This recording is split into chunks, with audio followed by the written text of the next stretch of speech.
চাওক, বাংলাদেশৰ যুৱ নেতা হাছনাত আব্দুল্লাই নৰ্থ ইষ্টক যি দ্বিখণ্ডিত কৰাৰ কথা কৈছে ভাৰতৰ পৰা, এয়া সম্পূৰ্ণ এটা ভিত্তিহীন কথা। কোনোপধ্যে এই কথাৰ বাস্তৱ কেতিয়াও হ'ব নোৱাৰে। আৰু হাছনাত আব্দুল্লা এজন হৈছে ফটুৱা নেতা। তেওঁ মানে যিবিলাক বক্তব্য দিয়ে এইটো অশৃংখল, এটা মানে শৃংখলাবদ্ধ এজন ব্যক্তি নহয় আৰু মেচিউৰ্ড পলিটিচিয়ানো নহয়।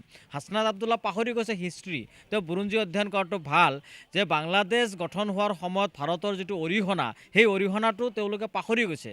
আচলতে তেওঁলোকে বিশ্বাসঘাতক। হাছনাত আব্দুল্লাৰ নিচিনা নেতা এটা সন্ত্ৰাসবাদী এইবিলাকৰ লগত জড়িত। তেওঁলোকে সন্ত্ৰাসবাদী ঘাটিত পৰিণত হৈছে এতিয়া বাংলাদেশৰ এই নেতাসকলৰ নেতৃত্বত। আজি বাংলাদেশৰ যিটো অস্থিৰ অৱস্থা, এটা সুস্থ গণতন্ত্ৰ নাই, আৰু তাতে তেওঁলোকে ভাৰতৰ লগত পাংগা লোৱাটো এইটো এটা ইম্পচিবল কথা।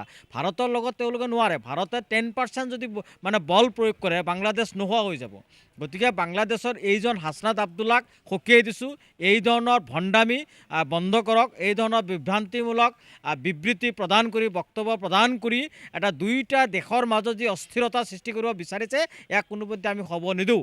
আমি নৰেন্দ্ৰ মোদী ডাঙৰীয়াক আহ্বান জনাইছোঁ যে হাছনাত আব্দুল্লাৰ দৰে নেতাক যিকোনো প্ৰকাৰে তেওঁলোকৰ বিৰুদ্ধে গোচৰ ৰুজু কৰি, তেওঁলোকৰ ৰেড কৰ্ণাৰ নটিচ জাৰি কৰি এইসকল নেতাসকলক গ্ৰেপ্তাৰ কৰিব লাগে। কাৰণ আজি বাংলাদেশৰ যি অস্থিৰ পৰিৱেশ সৃষ্টি কৰিছে, বাংলাদেশত আজি যি এটা নৈৰাজ্যবাদ সৃষ্টি কৰিছে, এই হাছনাতহঁতৰ নিচিনা নেতাসকলে কৰিছে।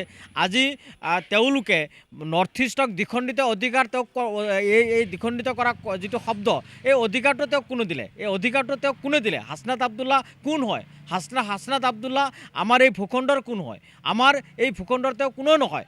আজি পাকিস্তানৰ লগত বাংলাদেশৰ যেতিয়া আন্দোলন হৈছিলে, সেই সময়ত ভাৰতবৰ্ষৰ যথেষ্ট অৰিহণা আছে। আজি সেই কথাবিলাক তেওঁলোকে পাহৰি গ'লে নহ'ব নহয়। ভাৰতবৰ্ষ তেওঁলোকক তৈলমৰ্দিন কৰি চলা ৰাষ্ট্ৰ নহয়।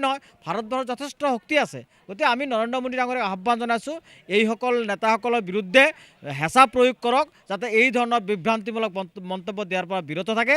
আৰু আমি নৰ্থ ইষ্টৰ মানুহ হিচাপে স্পষ্টভাৱে সকীয়াই দিছোঁ, আমি কোনোপধ্যে ভাৰতৰ পৰা দ্বিখণ্ডিত হোৱাৰ প্ৰশ্নই নাহে। শ্বেখ হাছিনা প্ৰত্যাৱৰ্তন কৰা নকৰা এইটো এটা আন্তঃৰাষ্ট্ৰীয় বিষয়। তেওঁলোকৰ যদি দম আছে ভাৰতৰ পৰা লৈ যাওকচোন, তেওঁলোকৰ একো দম নাই। আজি শ্বেখ হাছিনাক তেওঁলোকে অগণতান্ত্ৰিক পদ্ধতিত এটা হিটলাৰী এটা ছিষ্টেমেৰে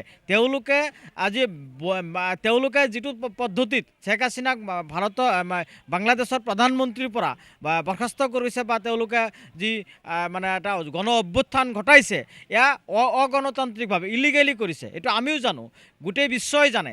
গতিকে আজি তাৰ কাৰণে আজি তেওঁলোকে যিসকল বাংলাদেশৰ যুৱ নেতাসকলে নিজকে দাবী কৰি যি বাংলাদেশৰ যি অস্থিৰ পৰিৱেশ সৃষ্টি কৰিছে, আমি তেওঁলোকক আহ্বান জনাওঁ যে আপোনালোকৰ নিজৰ দেশত সুস্থ গণতন্ত্ৰ প্ৰতিষ্ঠা কৰি সেই মানুহসকলক নিৰাপত্তা দিয়ক, সেই মানুহসকলক সুৰক্ষা দিয়ক, সেই মানুহসকলৰ উন্নয়নৰ কথা চিন্তা কৰক। ভাৰতৰ কথা চিন্তা কৰি আপোনালোকৰ লাভ নাই, আৰু আপোনালোকে একো কৰিব নোৱাৰে। আমি নৰ্থ ইষ্টৰ মানুহ, এইবিলাক চিন্তা আমি নকৰোঁ। গতিকে আমি সুস্থভাৱে ইয়াত আছোঁ, আপোনালোকৰ মাথা মূৰ ঘুমৰ কোনো প্ৰয়োজন নাই। চাওক, আমি ধিক্কাৰ জনাইছোঁ, আমি সম্পূৰ্ণভাৱে ধিক্কাৰ জনাইছোঁ, গৰিহণা দিছোঁ। বাংলাদেশৰ ওপৰত ভাৰতবৰ্ষই আন্তঃৰাষ্ট্ৰীয় পৰ্যায়ত হেঁচা প্ৰয়োগ কৰিব লাগে, তেওঁলোকক এঘৰীয়া কৰিব লাগে।